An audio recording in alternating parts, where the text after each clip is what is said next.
Assalamualaikum warahmatullahi wabarakatuh. Perkenalkan, nama saya Abdullah Hakim Adima Patundru. Di sini saya diamanahkan untuk mengerjakan tugas mekanika batuan dengan judul pengukuran tegangan in situ.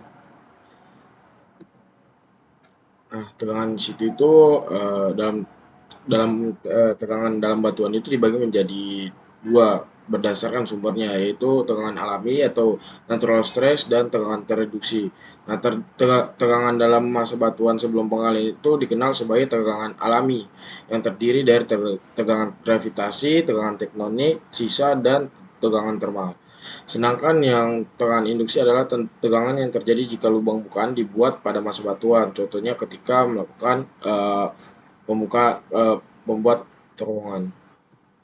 Nah, tegangan alami itu terdiri dari tegangan gravitasi. Nah, tegangan gravitasi ini terjadi akibat adanya gravitasi bumi. Nah, itu sering dikenal dengan tegangan vertikal dan horizontal. Nah, untuk tegangan vertikal sendiri itu memiliki rumus seperti berikut, dan untuk yang tegangan horizontal itu seperti berikut. Nah, kemudian ada tegangan tektonik. Tegangan tektonik ini tegangan yang dihasilkan dari pergerakan kerak bumi yang terus-menerus, seperti gempa bumi, pergerakan lempeng, dan pergerakan karena perbedaan panas antara inti bumi dan kerak bumi. Ini ditunjukkan dengan sesar, lipatan, dan patahan. Kemudian ada tegangan sisa, tegangan yang masih ada meskipun sebenarnya telah hilang, disebut tegangan sisa, yang menunjukkan panas atau pembengkakan pada kulit bumi. Ini dapat terjadi karena pendinginan yang tidak merata atau karena proses fisika dan kimia yang tidak merata yang terjadi pada material. Kemudian ada tegangan termal. Tegangan ini terbentuk karena pemanasan dan pendinginan batuan di dekat permukaan yang terkena panas matahari. Ini juga dapat terjadi sebagai akibat dari pemanasan bagian dalam bumi oleh proses biologi seperti bahan radioaktif dan bahan kimia. Sini pada gambar sini. Kemudian ada tegangan tereduksi. Menurut Made Astawarai, lubang bukaan bawah tanah pada mas batuan akan terjadi kondisi berikut. Bagian batuan yang harus menerima beban telah hilang, sehingga batuan yang tidak digali menerima beban yang lebih besar daripada sebelum digali. Tegangan awal akan berubah menjadi tegangan terinduksi secara lokal. Tegangan yang terjadi pada batuan setelah proses penggalian atau bukaan adalah tegangan yang terjadi setelah proses penggalian tersebut.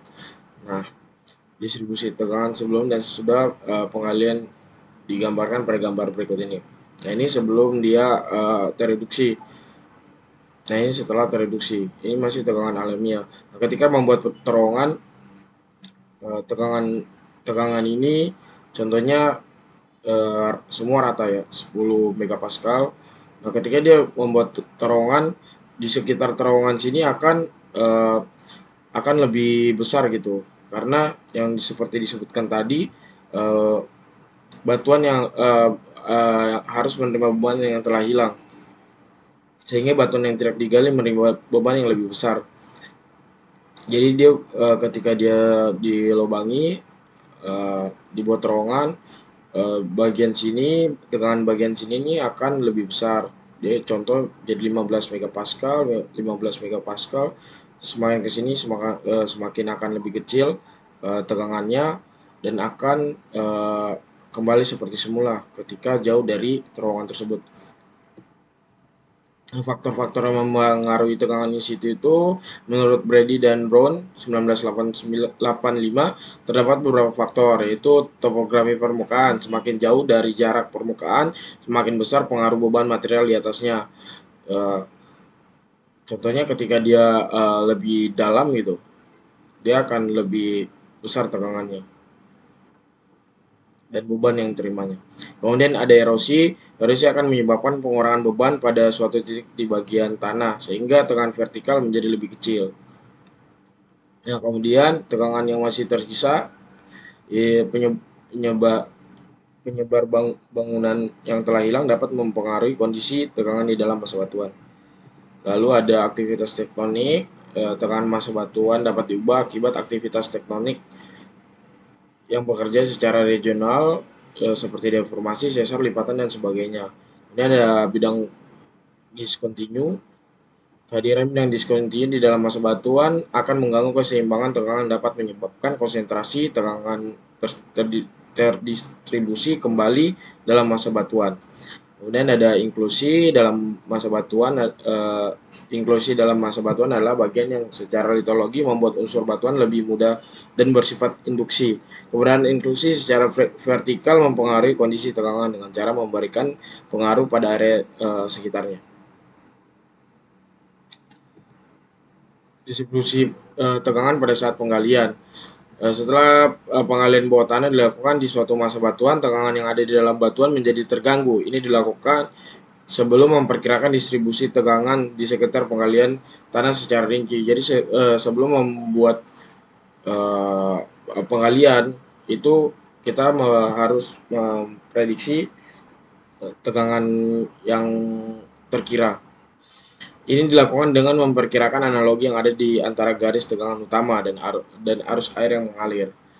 Ditunjukkan pada gambar 3.2. Ini saya mengambil dari artikel. Dalam tegangan uniaksial bidang elastik, garis tegangan utama mayor dan minor yang maksimal dan minimum pada material di sekitar lubang bukaan ditunjukkan pada gambar. Kedua garis tegangan utama ditunjukkan pada bagian kanan pada titik tertentu sepanjang garis ini. Garis tegangan utama harus diperhatikan sebagai bagian material ke dalam pada berbagai perilaku tegangan utama. Panah menunjukkan arah dan besar tegangan utama. Yang ini gambarnya. Sebagai contoh, ada penghalang silinder di dermaga yang menyerupai arus air mengalir. Air yang mengalir di sekitar penghalang dan garis arus menyimpang. Aliran air secara bertahap turun dari garis arus di antara penghalang atas dan bawah. Pemisahan ini mirip dengan pemisahan garis tegangan di zona tegangan. Ini mirip dengan zona di atas dan lantai penggalian saat menggunakan tekanan uniaksial. Nah, konsep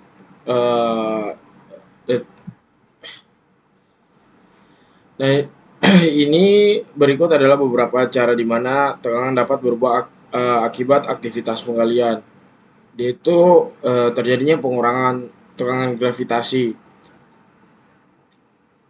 Saat penggalian dilakukan, massa batuan di sekitar area penggalian akan terganggu dan terjadi pengurangan tegangan gravitasi tersebut. Nah, kemudian ada peningkatan tegangan tektoniknya. Kemudian ada peningkatan tegangan sisanya.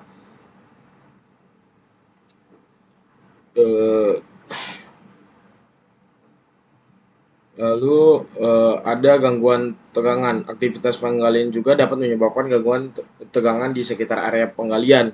Gangguan ini dapat terjadi karena perubahan dalam distribusi massa batuan dan interaksi antara massa batuan yang terganggu dengan massa batuan yang tidak terganggu.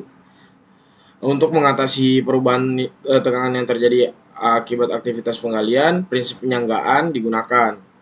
Prinsip ini bertujuan untuk membantu massa batuan untuk menyangga dirinya sendiri dengan mengurangi gangguan akibat perubahan tegangan. Penyanggaan dapat dilakukan dengan menggunakan berbagai metode seperti penyanggaan mekanis, penyanggaan dengan bahan tambahan, atau kombinasi dari keduanya. Nah, untuk penyanggaan ini kita sudah dipelajari di klasifikasi batuan. Berapa lama batuan tersebut ketika dia mempunyai RQD, nilai PLI, terus UCS-nya, air, terus permukaannya dan lain sebagainya. Itu dia ketika digali berapa lama dia akan runtuh. Jadi kita menggunakan sistem penyanggaan tersebut. Nah, pengujian in situ itu secara umum dilakukan dengan dua cara, yaitu pengujian di lapangan atau secara langsung ataupun di laboratorium. Nah, kalau yang pengujian langsung itu langsung di lokasi. Jadi kita langsung ujiin di lokasi, sedangkan yang di laboratorium kita ujiin di laboratorium. Nah, yang pertama itu ada metode overcoring. Metode ini melibatkan pemboran di lubang di dalam massa batuan dan pengambilan sampel inti batuan. Dalam proses ini, tegangan in situ dapat diukur dengan menggunakan alat pengukur tegangan yang dipasang pada sampel inti batuan yang diambil. Nah, ini contoh alatnya. Kemudian kelemahannya itu teknologinya relatif mahal, kemudian membutuhkan full coring untuk pengukuran yang representatif. Keberhasilan pengukuran tergantung pada hasil pengukurannya.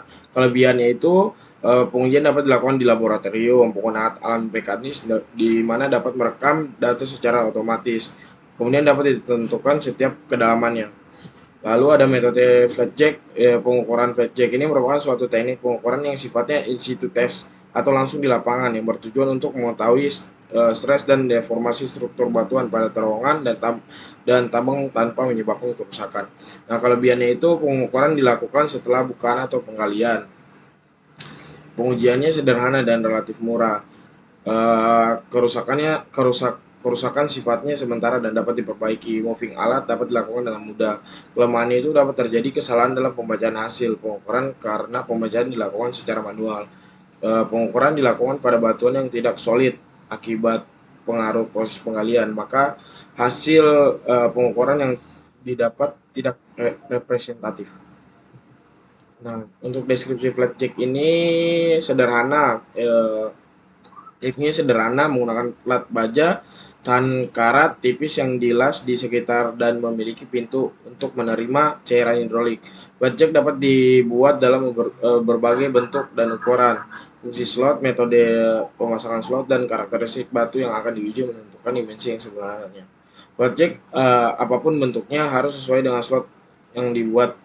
Flat jack persegi panjang cocok untuk slot yang dipotong oleh bor tangan, dan flat jack dengan tepi melengkung cocok untuk slot yang dipotong oleh gergaji. Fungsi tertentu menentukan ketebalannya.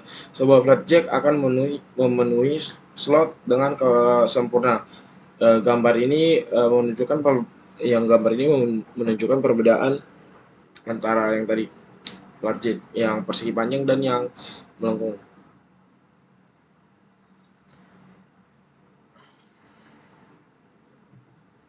Nah, kemudian ada metode hidrolik fracturing. Ya, ini dia melibatkan penyuntikan cairan, tekanan, dan menggunakan fluida yang tinggi ke dalam lubang bor untuk menciptakan retakan pada batuan. Tegangan in situ dapat dihitung berdasarkan tekanan yang diperlukan untuk membuka retakan pada batuan. Kemudian ini daftar pusaka. Saya ambil dari artikel-artikel dan link-link berikut dan PPT yang saya dapat di website. Dan sekian dari saya, kurang lebihnya mohon maaf. Assalamualaikum warahmatullahi wabarakatuh.